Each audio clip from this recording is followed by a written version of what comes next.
이 믿음의 눈을 뜨라 이런 제목의 그 책이 있는데요. 그 책에 보면은 이제 어느 실직당한 가장 이야기가 나옵니다. 이 가장이 이제 실직을 당하고 집으로 터벅터벅 걸어가니 얼마나 그 기운은 없고 또 이제 장래를 생각하니 이제 앞으로 이거 어떻게 되는 건가, 어떻게 살아야 되나, 그렇게 두렵고 불안한 마음이 가득한 이제 그런 상태였는데, 그렇게 이제 집으로 들어가 현관문을 열고 들어가니까 그 맨날 그렇게 하는 거 아닙니까? 그 아들이라고 그게 마루에서 이제 컴퓨터로 게임을 하고 있는 겁니다. 그 평상시 같으면은 그냥 왜 너는 또 공부 안 하고 이렇게 게임만 하느냐 뭐 이렇게 잔소리도 했겠지만, 그날은 너무 기력이 없어가지고 잔소리할 힘도 없는 거예요. 그래서 이제 우두커니 멍하게 그 게임하는 그 아들을 바라보고 있으니까 그 게임에 몰두하고 있는 그 아들에게서 좀 이상한 게 하나 보이는 거예요. 이 게임에 져서 화면에 fail 이런 글자가 나오면 이 아이가 오히려 더 신나하는 거예요. 그래서 이제 그 아버지가 이렇게 물었답니다. 너 fail이 무슨 뜻인지 모르니? 그랬더니 아들이 하는 말이 모르긴요, 실패라는 뜻 아닙니까? 그래서 아버지가 또 이야기했습니다. 그런데 너는 왜 어떻게 그렇게 기뻐하니? 실패라는 말이 무슨 뜻인지 몰라? 그랬더니 그 아들이 하는 말이 이랬습니다. 에이, 아빠도 게임에서 실패란 것은 다시 한 번 더 해보라는 뜻이잖아요. 새로 한 번 더 할 수 있으니까 얼마나 좋은 겁니까? 그 아들의 그 이야기를 듣고는 이 아버지가 깜짝 놀랐다는 거예요. 그리고 그 다음 내용은, 책에 있는 내용을 제가 그대로 읽어드릴게요. 한번 들어보십시오. 아들 녀석을 보면서 아빠는 그만 눈물이 울컥 쏟아졌다. 그래, 내가 나보다 낫구나. 실패란 내 말처럼 끝이란 소리가 아니로구나. 다시 한번 해보라는 뜻이구나. 새롭게 시작하라는 뜻이니 오히려 신나는 일이 맞구나. 아빠는 다시 일어났다. 다른 눈으로 문제를 바라보게 되었기 때문이다. 다른 눈으로 문제를 바라보게 되었기 때문에 다시 일어날 수 있게 됐다는, 그 어떻게 보면 뭐 평범한 이야기지만 제가 이 이야기가 크게 제게 와닿았던 것은 이 글을 읽고 있던 시점 때문입니다. 이 글을 제가 언제 읽었냐 하면, 지난주 말씀드렸듯이 지난 여름에 어느 선교단체 목사가 그 어린 여고생에게 그 성적으로 죄를 짓던, 무려 4년이나 그런 죄를 지었다는 그런 기사를 읽고 제 마음이 무너진 거예요. 이런 식으로 이 목사들의 타락 소식이 끊임없이 전해지다가는 이제 한국 교회는 끝이다, 절망이다. 제가 이렇게 두려운 마음을 갖고 있을 때 그 글을 읽었기 때문에 유난히 그게 더 와닿더라고요. 생각해 보니까 그 글에 나오는 아버지의 생각도 옳은 거 아닙니까? 실직당하고 낙심하고 이제 어떻게, 내 장래는 어떻게 되는 건가, 뭐 먹고 사나, 그런 염려하는 것도 그건 옳은 틀린 생각이 아니지 않습니까? 그런가 하면은 또 그 아들의 시각, 게임에서 fail이라는 단어는 다시 한번 더 해보라는 그런 뜻이라고 이야기하는 그 아들의 시각도 옳은 거 아닙니까? 그 제가 왜 이런 생각을 하게 됐냐 하면은, 지금 인간적으로 보면은 이런 그냥 초라하게 짝이 없는 비참한 소식이 계속 나와가지고 이제 한국 교회는 이제 더 이상 희망이 없다, 한국 교회는 절망적이다, 이런 시각으로 보는 제 생각도 틀린 게 아니에요. 한국 사회에서 이래가지고 우리 뭐 기독교가 뭐 어떻게 이게 자리를 잡겠냐고요. 그런 절망적인 시각도 틀린 게 아니지만, 그러나 아까 그 글에 나오는 것처럼 다른 눈으로 문제를 바라보기 시작할 때 여전히 하나님 살아계시고 여전히 하나님의 사랑이 우리와 함께 한다면 인간의 절망이 곧 하나님의 희망이 될 수 있다. 제가 이 양면을 보게 된 거예요. 제가 그 당시에 호세아서를 묵상하고 있었는데요, 호세아 11장 8절을 한번 보시겠습니까? 에브라임이여, 내가 어찌 너를 놓겠느냐? 이스라엘이여, 내가 어찌 너를 버리겠느냐? 내가 어찌 너를 아드마같이 놓겠느냐? 어찌 너를 스보임같이 두겠느냐? 내 마음이 내 속에서 돌이키어 나의 긍휼이 어떻다고요? 온전히 불붙듯 하도다. 지금 이 당시에 이스라엘 백성들이 하나님께 순종하고 막 영적인 부흥이 일어나고 그럴 때가 아니에요. 이 호세아서의 배경은요, 백성들의 타락이, 변질이 말로 다 할 수 없는 그런 변질된 상황이고, 이쁜 구석이라고는 하나도 없던 그런 상황인데, 그래서 하나님께서 진노하시는 말씀이 나오는 게 이게 호세아서인데, 그런 상황에서도 하나님께서는 내가 어찌 너를 놓겠느냐, 내가 어찌 너를 버리겠느냐, 이 말씀을 묵상하는데 이게 꼭 오늘 이렇게 그냥 초라하게 짝이 없는 한국교회와 저에게 주시는 말씀 같더라고요. 그게 희망 아닙니까? 사실 지난 여름에 그냥 막 너무 그 마음이 힘들어지니까요, 제가 이 땅에서 그 목사로 살아가는 것 자체가 수치스럽더라고요. 그 슈퍼 같은 데서 성도님들이 목사님 그러면 난 너무 마음이 힘들어요. 그 슈퍼에서 저 보시더라도 할 수 있는 대로 아는 척 하지 말아주시고, 꼭 부르셔야 되면은 김기사 뭐 이렇게 부르시든지, 이건 뭐 농담이지만, 자조 섞인 농담이지만요, 제 아이들에게 지 아버지가 목사라는 것도 내가 미안하고, 너무너무 마음이 힘드니까 이 그냥 사표 내고 뭐 이민 가야 되는 건가, 막 이렇게 마음이 힘들 때도요, 저를 지탱하게 만든, 또 저를 또 용기를 준 대상들은요, 여전히 참 힘든 여건 가운데에서도 개척교회, 지방의 조그만한 교회, 시골교회, 그냥 이런 목사들의 비리가 끊임없이 나오지만, 사실은 제가 알기로 너무너무 많은 신실한, 소리 없는, 또 이름 없는 그런 목회자들이 많은 거 저 알거든요. 얼마나 신실한 사모님들이 오늘도 눈물로 한국교회에서 기도하는지를 알거든요. 그런 분들이 저에게 얼마나 용기를 줬는지 모릅니다. 그냥 나 좋자고 목사 그만두고 미국 가서 제가 뭐 슈퍼마켓이나 하고 이렇게 하면은 그 귀한 목사님들은 어떻게 되느냐, 내가 그분들에게 힘이 돼 드려야 되겠다. 사실 이렇게 여전히 신실한 열악한 환경 속에서도 참 말씀대로 목회하려고 해서는 수많은 우리 목사님들, 그 사모님들에게 공통점이 있다면, 바로 이 내가 어찌 너를 놓겠느냐, 내가 어찌 너를 버리겠느냐, 이 하나님의 사랑을 경험하기 때문이라는 거예요.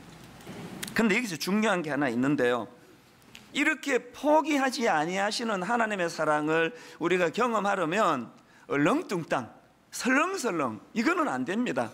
하나님의 공의, 하나님의 정확한 진단, 오늘의 우리의 현실이 어떠한가를 그냥 어물쩍 넘어가는 게 아니고, 참 아프지만, 참 부끄럽지만 정확하게 현실을 직시하는 거예요.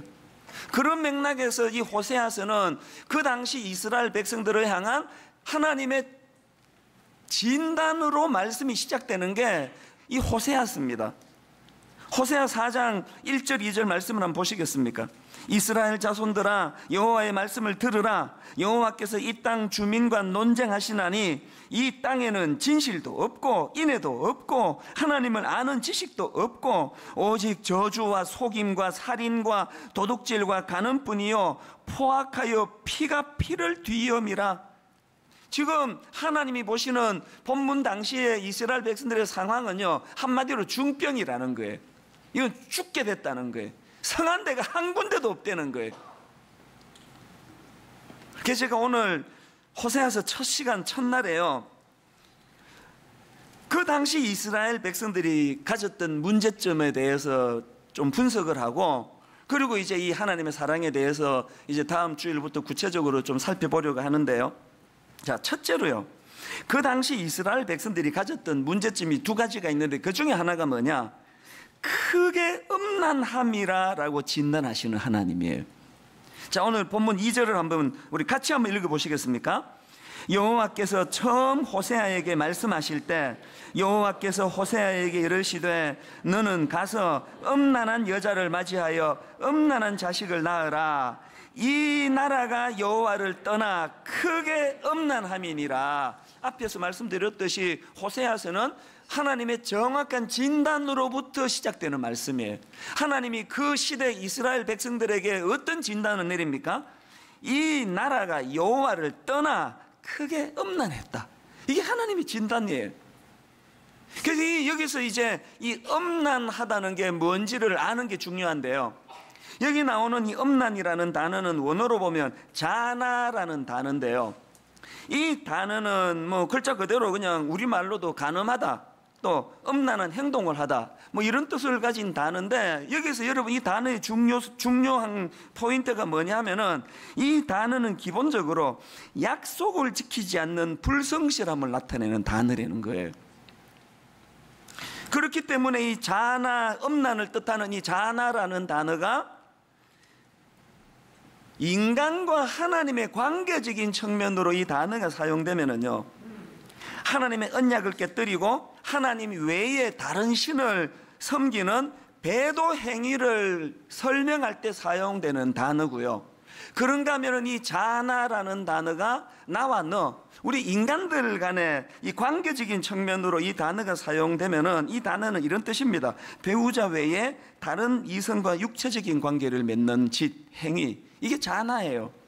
여러분, 이 배우자 외에 다른 이성과 육체적인 관계를 맺는 거, 이건 역시도 약속을 지키지 않는 불성실함을 바탕에 두는 거 아닙니까? 분명히 결혼할 때 이 남자만은, 이 여자만을 평생 사랑하겠노라 해놓고 이 남자 여자 외에 다른 어떤 대상을 사랑하고 육체적인 관계를 맺는 거는 약속을 지키지 않는 불성실함을 바탕에 두고 있기 때문에 이런 단어가 쓰인다는 겁니다. 그런가 하면은 여기 나오는 이 엄난이라는 단어와 관련한 한 가지 더 살펴볼 게 있는데, 여기 나오는 이 엄난함이라는 이 단어를 이제 헬라어로 번역한 70인경에 보면은 이 단어를 헬라어로 포르네이아로 번역하고 있는데요, 아마 이 단어는 좀 들어본 것 같지 않습니까? 전에 한번 설명을 드렸거든요. 이 포르네이아라는 이 단어에서 영어 단어 포르노가 파생된 그런 단어예요. 그런데 여러분, 기본적으로 여기 나오는 포르네이아라는 단어의 뜻이 뭐냐면은 쾌락을 추구하기 위해서 수단과 방법을 가리지 않는 태도, 이게 포르네이아예요.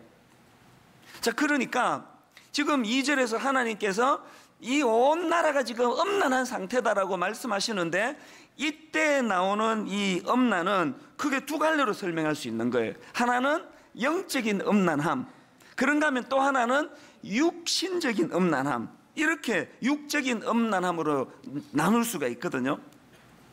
자, 그러면 그 당시 이스라엘 백성들이 가졌던 영적인 엄난함은 뭘 말하는 겁니까?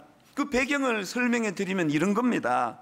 이제 이스라엘 백성들이 광야 생활을 거쳐가지고 가나안으로 진입을 했는데요, 가나안에 진입을 하고 보니까 이 가나안은 농경 문화인 거예요. 그 농사를 지어 가지고 이제 곡식을 거둬서 먹고 사는 그런 문화. 이스라엘 백성들은 지금까지 유목 생활을 하지 않았습니까? 양 몰고 다니면서 오늘은 여기서 자고 내일은 또 텐트 걷어가서 저기서 자고 동가숙 서가식 이런 생활을 하던 이스라엘 백성들이 갑자기 이제 한 곳에 정착해 가지고 농사 지어 가지고 살려니까 이게 되겠습니까? 얼마나 어색하겠습니까?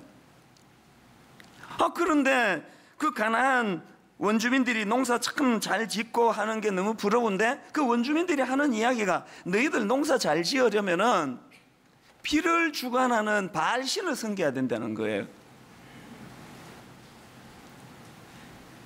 이스라엘 백성들이 한 번도 하나님을 떠난 적이 없습니다. 나는 이제 하나님 안 믿는다, 하나님 난 떠난다, 없었습니다. 하나님 여전히 믿었습니다. 단지 먹고 살아야 되니까 피를 주관한다는데, 그래서 하나님도 여전히 섬기지만 자기 필요에 따라 가지고 그 농사에 필요한 피를 주관하는 바알신도 섬긴 거예요.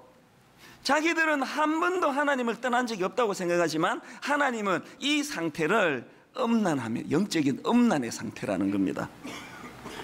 이 포르네이아라는 단어가 보여주듯이 영적인 엄난함의 특징이 뭐라고요? 자기 쾌락과 유익을 위해서 수단과 방법을 가리지 않는 태도로 비롯된 게 엄난이고, 그 엄난의 결과물은 뭐예요? 하나님 외에 하나님보다 더 의지하는 대상이 생겨난 상태, 이게 엄난이에요. 오늘 우리는 어떠세요? 여러분도 지금 여기 와 계시는 거 보니까 하나님 떠난 적 없잖아요. 이력서에다가 종교, 기독교 다 쓰시잖아요. 그러나 이 포르네이아라는 단어에 오염이 돼가지고 그저 내가 얻고자 하는 거기에는 수단과 방법을 가리지 않고 그렇게 현안에 있는 우리의 태도가, 교회는 그냥 형식적으로 왔다 갔다 하지만 사실은 하나님보다 더 의지하는 영적인 발신이 생긴 상태, 이런 상태는 아닙니까?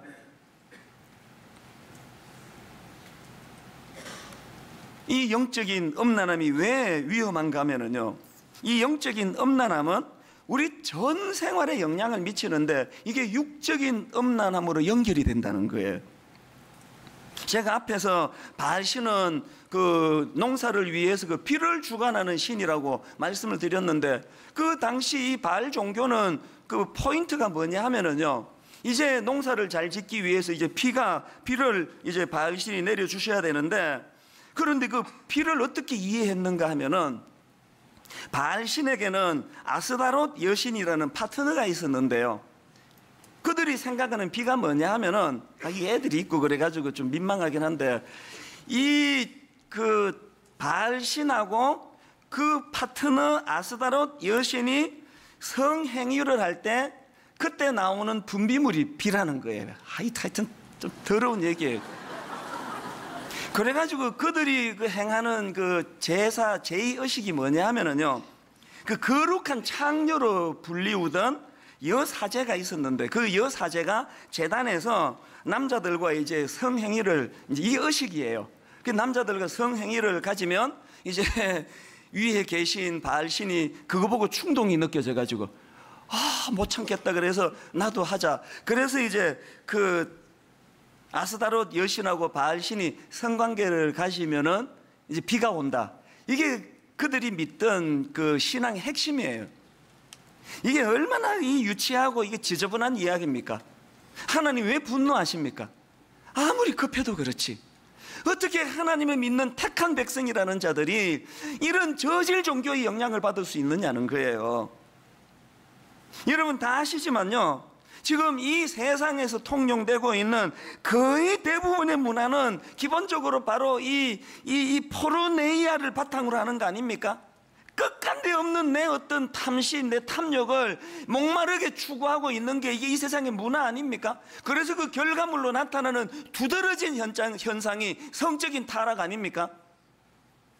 제가 이번 여름에 왜 유난히 힘들었는가 하면은요, 미국에 이번에 가가지고 제가 참 가슴 아픈 이야기를 많이 들었거든요.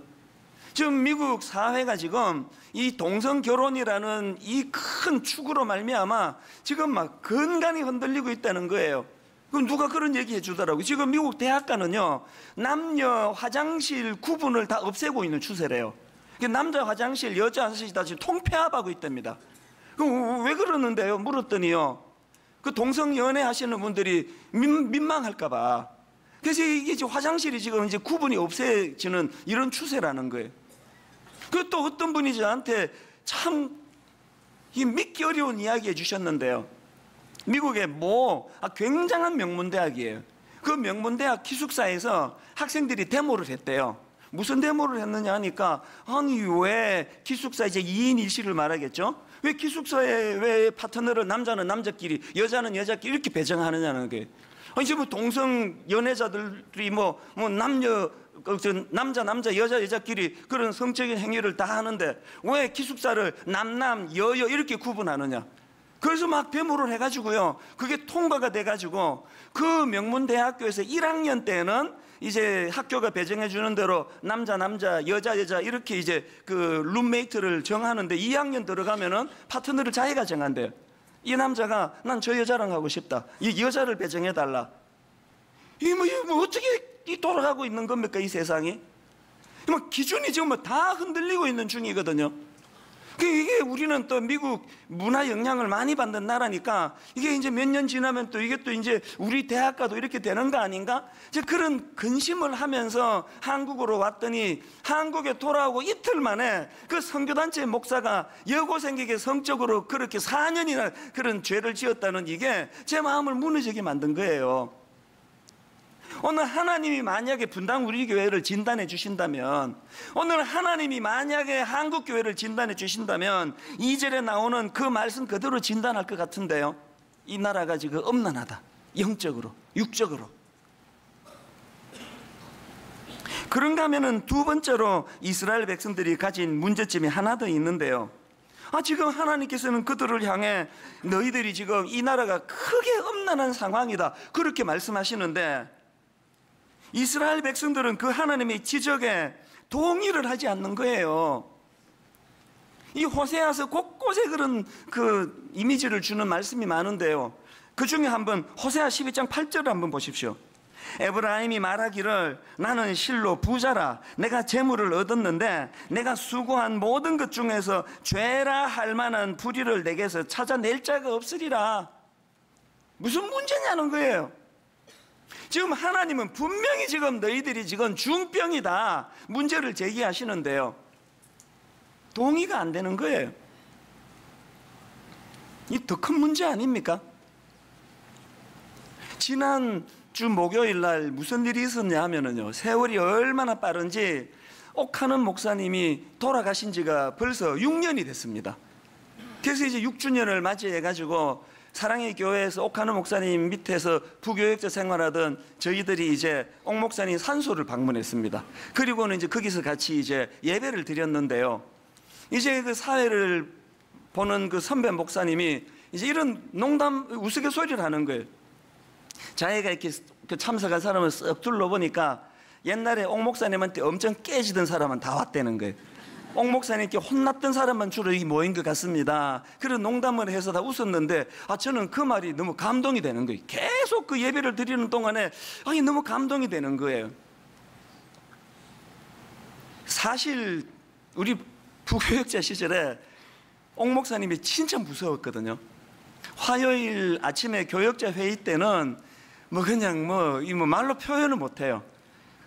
특히 이제 그 교역자가 성도에게 무슨 상처를 줬다거나 그런 일이 발생하면은 그날은 우리 다 죽음이에요. 막 얼마나 무섭게 야단을 치는지, 다른 교회 가라. 너 왜 우리 교회 성도 이렇게 괴롭히느냐고. 막 그렇게 야단치면요, 이건 그냥 다 얼음이에요, 얼음. 근데 제가 참 이상하게 생각하는 게, 그렇게 이제 어떤 선배 한 사람이 막 엄청 막 직격탄 그냥 둘러서 얘기하시지도 않아요. 경상도 아버지. 바로 그냥 막 직격탄을 막 날리는데, 회의 끝나고 이제 이 사람이 이제 죽었다 싶은데요, 싱글벙글 그렇게 하고 나오는 거예요. 진짜 인상적이었습니다. 아니 왜 그 목사님은 그렇게 후배들 앞에 정말 이거는 인격 모독에 가까운 그런 야단을 맞았는데 왜 상처를 안 받느냐고요. 왜 상처를 안 받을까요? 옥 목사님이 중심을 하니까, 저분이 남 모욕 주려고 저렇게 야단치시는 게 아니라 이렇게 강하게 자극을 주심으로 다시는 성도 상처 주는 일 하지 않도록 목사님의 마음을 읽으니까 상처가 안 되는 거예요. 그리고 또 그러다 보니까 그 말씀에 승복이 되니까, 제가 그 옥 목사님의 산소에 그때 같이 예배를 드리면서 계속 그게 감동이 되는 거예요. 그래서 둘러보니까 그렇게 깨졌던 그 목사님도 와 있더라고요. 그때부터 딴 데 가라 그래도 지금 안 가고 6년이 지난 지금까지 계속 옥 목사님 마음에 그리워하는, 그게 너무 감동이 되는 거예요. 목사님이 너무 귀한 거 아닙니까? 여러분, 오늘 우리 시대의 비극이 뭐예요? 꾸지람해 줄 어른이 없어져 버렸어요. 꾸지람해 줄 어른이 여러분에게 있습니까? 오늘 우리 시대의 비극은요, 나를 꾸짖어 줄 어른이 없어졌다는 거예요. 그리고 또 꾸짖어 줄 어른이 있다 손치더라도 우리는 그 어른들이 지적을 제대로 수용하지를 않아요. 기분 나쁘게 나이 들었으면 들었지 나한테 왜 저런 이야기를 하고 있느냐고. 오늘 설교를 한번 보세요. 내일 한번 실험해 보세요. 기독교 방송 하루 종일 한번 들어보세요. 하나님의 말씀으로 이 시대가 얼마나 엄난하고 말세지 말을 맞았다고, 회개해야 된다고, 정신 차려야 된다고, 이런 책망하는 설교는요, 한 10편 들으면 한두 편도 안 돼요.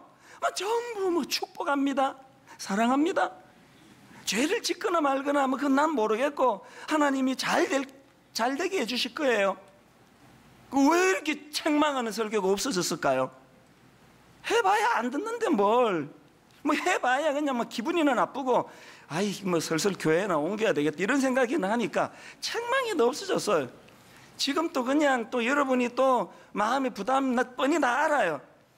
왜 또 로마 사다 갑자기 호세아서 또 왜 하느냐고. 얼마나 또 잔소리 하려고.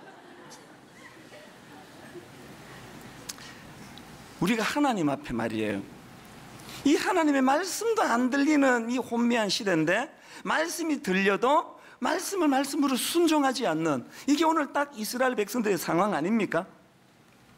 자, 그렇다면은 이런 질문이 가능하지 않습니까? 그럼 이스라엘 백성들은 왜 그 하나님의 지적을 수용하지 않습니까? 왜 하나님의 말씀을 그렇게 받아들이지 않습니까? 저는요, 이 질문에 대한 힌트를 호세아 1장 1절에서 찾습니다. 자, 1절을 한번 보십시오. 우시아와 요담과 아하스와 히스기야가 이어 유다 왕이 된 시대, 곧 요아스의 아들 여로보암이 이스라엘 왕이 된 시대에, 여러분 여기 나오는 요아스의 아들 여로보암은 정확하게 말하면 여로보암 2세예요.